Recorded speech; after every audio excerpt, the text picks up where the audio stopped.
Hi, my name is Lytle, and I want to tell you a story. This fall, I took one of the greatest courses of my college career. It was called Science of the Good Life, and it was about how we can use methods of science to be happier people and create lasting, effective change in the world around us. Almost every class we opened with meditative diaphragmatic breathing, which is when you're supposed to focus on doing nothing but taking deep, low breaths. And we're going to try to do it right now for 5 seconds, I'm serious. Close your eyes, cue the music, and breathe.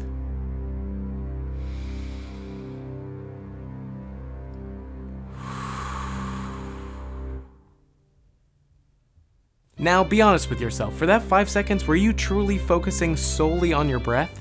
If you were, congratulations, but if you're like me, that simple task, probably the simplest of tasks, is really hard to do. And doing this for 15 weeks gave me a big realization. Things are complicated.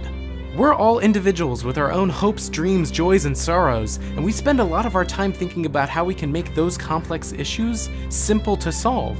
So asking ourselves to take time to just do something simple becomes really complicated because there's so much else to consider. And this can be seen at a global scale.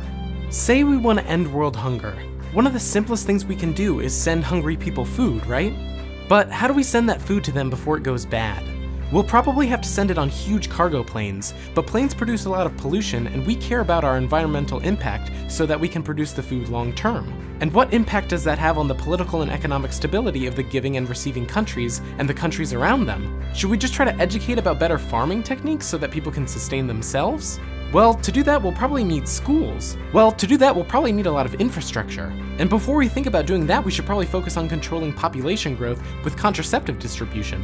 Which means we'll definitely have to solve education, but students can't learn if they're hungry, which means we'll have to solve hunger. Do you see what's going on? Any global issue we want to solve is interconnected with almost every other global issue.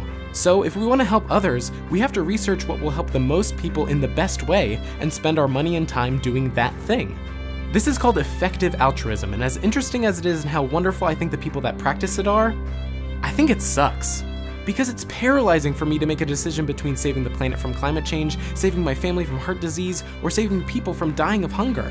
And that just leads to guilt because who am I to complain about my privileged life where I can spend time even thinking about this? The good news is that there are kind, smart, and strong people that can help me and you help others.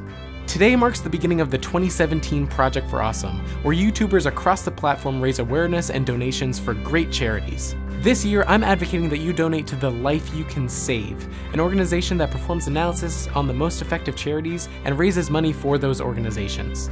You can use the link in the description to donate to them or any of the effective charities they support, and there's also a link to the Indiegogo campaign for the 2017 Project for Awesome.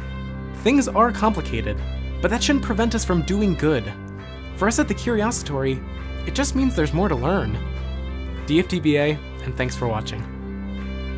If you want to watch some great Project for Awesome videos, there should be a playlist somewhere next to me, and don't forget to go to the links in the description to make your donations. I'd like to thank my supporters on Patreon, including Harry and Erika Lister, Karen and Bob Lawson, Lesile Jeans, and my parents. You are all the greatest gift to me.